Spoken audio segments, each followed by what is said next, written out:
Amahoro kuri mwe mwese mudukurikira mwe mwamaze gukora subscribe kuri izi channel zacu tubanyuzaho ibiganiro bitandukanye ndetse genda tubagezaho amakuru yibiba biri kuvugwa hirya no hino mu bice bitandukanye by'isi.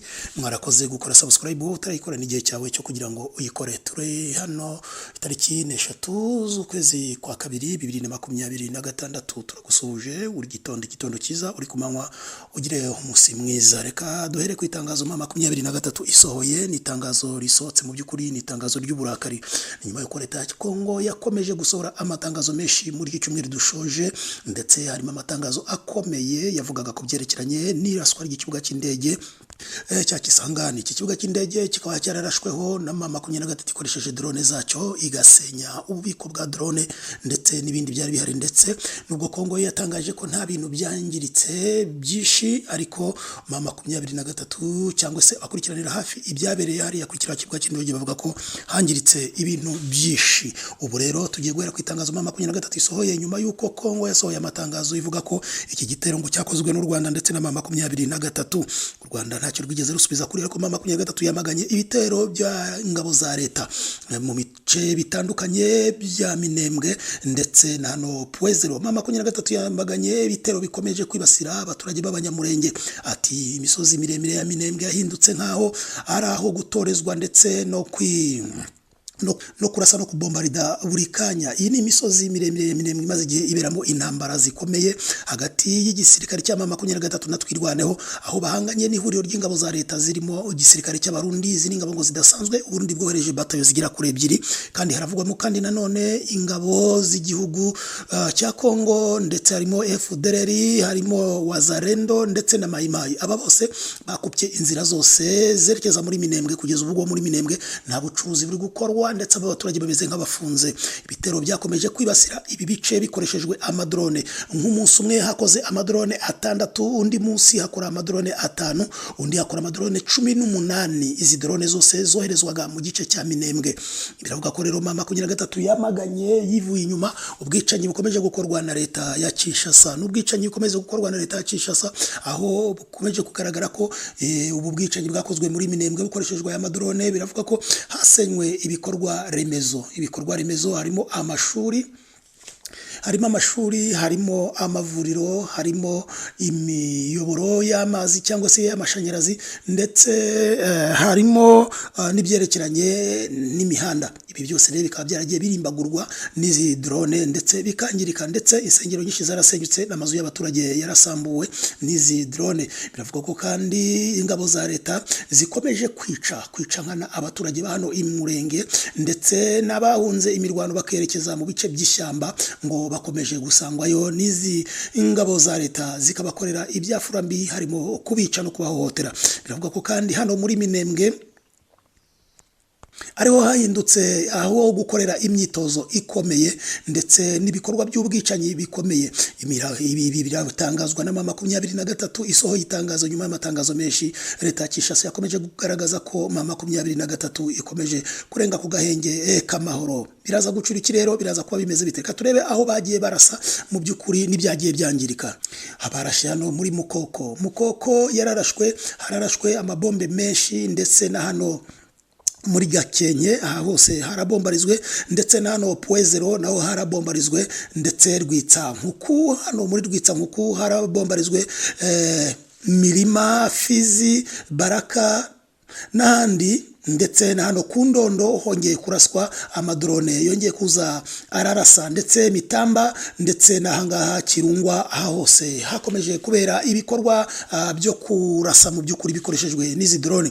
Izi drone biravuga ko zamaze kwangiza ibintu byinshi cyane, ndetse n'impfu z'abaturage batari muri iyi mirwano. Ibi rero biragaragaza ko ari guverinoma ya Kinshasa yashyizeho gahunda yo kurimbura aba baturage b'abanyamurenge ndetse muri bice bya Murenge. Biragaragara rero ko M23 iri tangazo irisohoye mu by'ukuri yerekana amatariki n'umunsi byagiye biberaho. Ibi ni ibikorwa bibi leta ya Kinshasa ikomeje gukora, ndetse M23 igatangaza ko kuva yava mu mujyi wa Uvira hakozwe ibikorwa bibi byinshi, ndetse leta ya Kinshasa ikaba yarakuyeho internet muri ibi bice, bikaba bigora bigoranye kumenya neza abagiye bapfa ndetse n'abagiye bicwa, dore ko internet yamaze gukurwaho n'uburyo bw'itumanaho bwamaze gukurwaho muri ibi bice, bigaragaza ko leta ya Kinshasa yo yateguye neza uyu mushinga wo kugira ngo irimbure aba batutsi b'abanyamurenge bo mu misozi miremire hano rwose ya Minembwe. Biravuga ko rero internet yakuweho mu rwego rwo kugira ngo amashusho n'ibyo leta ikomeje gukora n'uburyo ikomeje kwicamo abaturage bye gukomeza gusakara hirya no hino ku mbuga nkoranyambaga, ngo kuko byifashe mu misozi miremire ya Minembwe. Gusa mama 23 ikomeje kwihagararaho nubwo ibitwaro byayo nibibyo ibitwaro bya FRDC ndetse n'abarundi ndetse na coalition yose ifatanyije nabo, ndetse harimo n'abacanshuro bakomeje kugurutsa izi drone, nubwo ikomeje kubangamirwa cyane n'ibi bitero byo hejuru mu kirere. Biravuga ko rero drone zibasiye aka gace cyane, akaba karabaye no isibaniro, ndetse hakaba hamaze kuba hapfa abaturage benshi. Mu byukuri imibare ikabitaraho ngo ibone gutangazwa, ngo kuko byifashe mu misozi miremire ya Minembwe, uko byifashe mu misozi miremire hano ya Fizi ndetse na Baraka. Biravuga ko mama 23 yaba iri kwerekeza i Baraka, ni nyuma yuko mama 23 ibonye ko igomba kwinjira muri uyu mujyi wa Baraka kubera ibikorwa by'urugomo ndetse n'ubusahuzi bikomeje kuhakorerwa, ndetse ingabo ngo za Tanzania ndetse n'iz'u Burundi bakaba barindiye hafi aho ngaho ngo batangire mama 23 itigabiza uyu mujyi. Mama 23 nayo kandi biravuga ko yamaze gufata Biziba, aha ngaha ikaba yamaze kuhafata rwose muri Biziba, ikaba yamaze kuhifatira mama 23 irimo irerekeza i Baraka rero, ndetse abanyabaraka bamwe batangiye kwerekana ko bishimiye ko mama 23 yaza ikababohora. Turava ahangaha turaza kwerekeza neza Iduha muri Qatar. Nuko ibiganiro bikomeje guhuza impande zombi nkuko mama 23 yabitangaje biri kugenda neza, ndetse amasezerano ya mbere akaba yasinwe. Hari icyo leta ya Qatar yamaze kuba yatangaje ko rwose yuko bemeranyije ko ingabo za MONUSCO zigomba kujya mu mujyi wa Uvira. Ibi mama 23 yari yabisabye mbere yuko uyu mujyi wa Uvira winjirwamo n'ingabo za leta zikomeje gukoramwo ibikorwa by'urugomo ndetse n'ubwicanyi, zikomeje gukorera aba baturage b'abasivile. Ingabo za MONUSCO rero zikaba zigiye koherezwa hariya, ndetse ingabo za mbere ngo zikaba zigomba kubanza kujyayo, hanyuma hakoherezwa n'ingabo zikurikirana uko impande zombi izubahiriza agahenge. Ngira ngo murabizi nkuko byagiye bigenda, leta ya Kongo yagiye yifashisha kuba yumvwa cyane n'amahanga, maze ikarenga ku gahenge ikagaba ibitero kuri mama 23, bigatuma mama 23 ifata ibindi bice itari yarafashe. Aha rero leta ya Qatar yamaze gushyiraho uburyo bwiza kandi bwashimwe n'impande zombi, uretse ko Kinshasa yo utamenye ibyayo yuko rwose amasezerano agomba gushyirwa mu bikorwa. Ibyo bemeranyije bikoba bigomba kubahirizwa, biraza kubahirizwa, cyangwa leta ya Kinshasa iraza kubibengaho. Ese nibirengaho MONUSCO iraza gutanga raporo nzima kuri mama 23 ivuge ko mama 23 yashotowe, cyangwa biraza kuba nka bya bindi isanzwe ikorera mama 23 byo kuyigambanira. MONUSCO igiye koherezwa mu mujyi wa Uvira no mu bice byose bitandukanye, nkuko mama 23 yagiye ibisaba keshi. Isabye ko ingabo zidafite zigubagamiye zigomba kuza gucunga umutekano mu rwego rwo kugira ngo abaturage bari muri Uvira harabakomeza gukora bihishahishe kubera gutinya kwicwa ndetse no kugirirwa nabi aba n'abaturage b'abanyamurenge. Kandi ibi bikorwa byabagizeho ingaruka zikomeye, ndetse kugeza ubu mama 23 ikaba yagaragaje ko yicuza cyane icyatumye iva muri uriya mujyi wa Uvira, kubera ko kurikiye n'ibikorwa bibi by'ubusahuzi, ubwicanyi,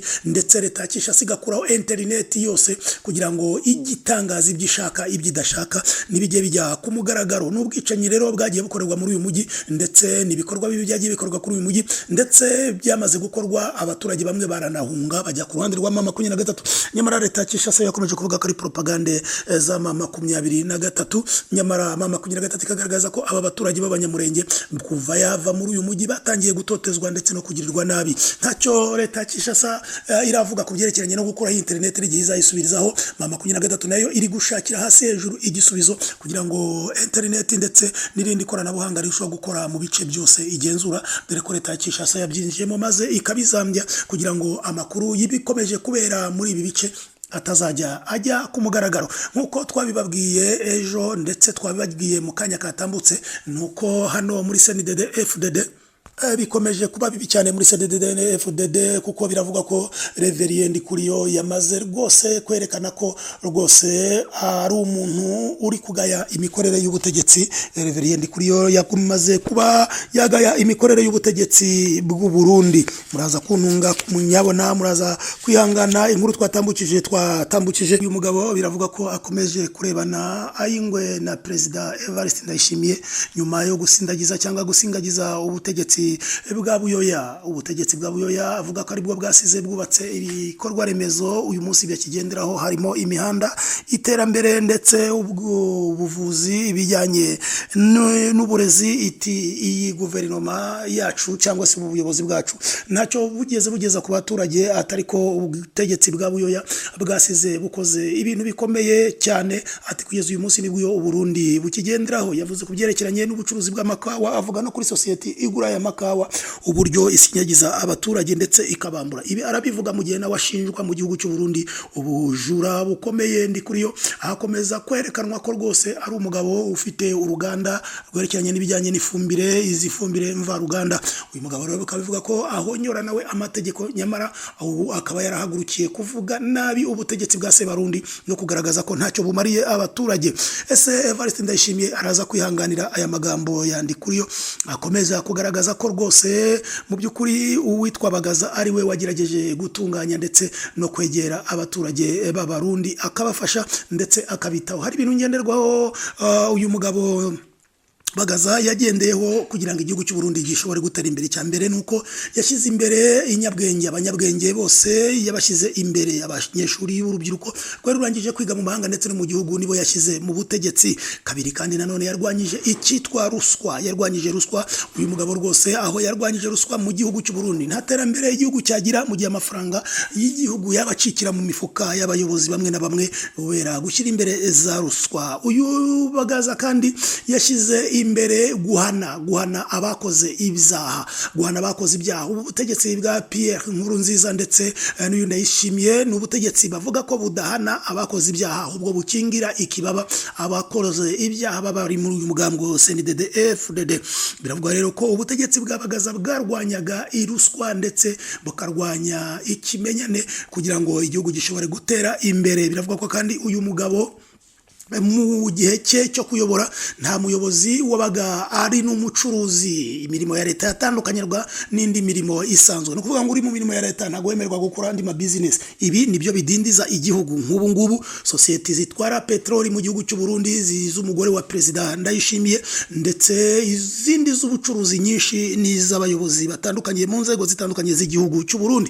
Ibi rero ni bimwe mu bituma igihugu kidatera imbere, kuko haba hariho kwigwizaho ubutunzi ndetse no kwigwizaho imbaraga ku bayobozi, mu gihe izi societe zakaba ari societe za leta ariko ubu ziba ari z'abantu ku giti cyabo. Ibi rero nibyo bikomeje gutuma haza umwiryane ukabije. Kandi nanone ku butegetsi ubw'uyu mugabo Ndadaye biravuga ko rwose neza murantunga kuri uyu mugabo Bagaza, biravuga ko rwose ku butegetsi bwiwe nta muntu wivangaga mu buyobozi bw'undi. Hano rero ngo muri iki gihe mu gihugu cy'u Burundi aho bivugwa ko umuntu rwose ashobora kuza akagutegeka ibyo ugomba gukora mudakora muri departement imwe mutanasangiye akazi. Akaba ari umusirikare akaza gutegeka mu gipolisi, akaza kugira ibyo avuguruza mu gipolisi, cyangwa akaba ari umupolisi akagira ibyo avuguruza mu gisirikare. Ibyo ukunda kubibona ndetse no ku bayobozi babo ubwo baba bavuguruzanya hirya no hino ku mateleviziyo.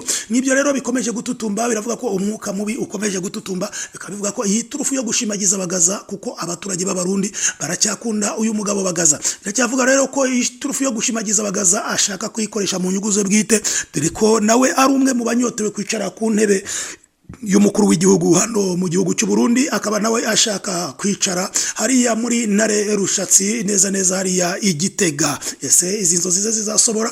Inzozi ze zizagerwaho? Ngaho bana natwe 5 kuri 5 ko bizajya bigenda kose tuzakomeza tubikubwire, ndetse nihagira nayo ndibasohora hano tuzajya tuyaguha rwose kugira ngo ushobore kumenya ibiri kubera muri kiriya gihugu cy'u Burundi, maze nawe urushaho kumenya ibiri kubera hirya no ku migabane itandukanye y'isi aho ngaho uri.